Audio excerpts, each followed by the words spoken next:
papasok na ako ngayon sa MCIA. So, ayan!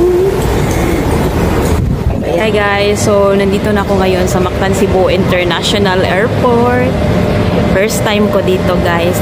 I'm happy. Matagal ko nang gusto na makapasok dito. But, yeah, so I'm traveling to Hong Kong with my sister. Ito yung loob ng Mactan, Cebu International Airport. So, kakarating lang namin dito guys. 5:55 PM pa yung aming flight. First thing to do is i-guide ko kayo guys kung anong mga dapat gawin kung nasa airport na kayo. So, first, magbabayad kayo ng travel tax. Diyan guys, yung may S04. Yung may S04. Ito yung counter. Para sa travel tax payment. Diyan kayo guys. And then, sa step 2, bayad kayo dyan.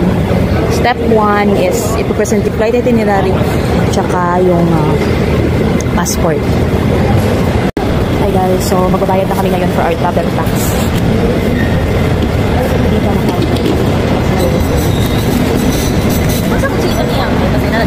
Ito kayo counter magbabayad guys. Nasa MCIA Terminal 2 kami guys.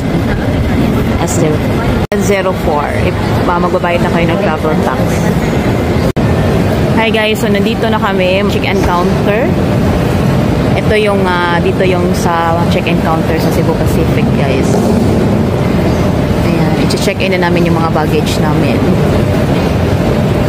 Hi guys, so tapos na kaming mag-check-in. Meron na kaming boarding pass. And the next step is pupunta kami sa immigration. A few moments later. Hi guys, so I made it. I passed the immigration interview. Congrats to myself. Yay! We're flying to Hong Kong. This is it. It's been a long time na hinintay namin tong trip na to guys. There were 2 trips before na na-cancel. Ngayon guys, we're flying to Hong Kong. So, tapos na kami mag-scan sa mga bag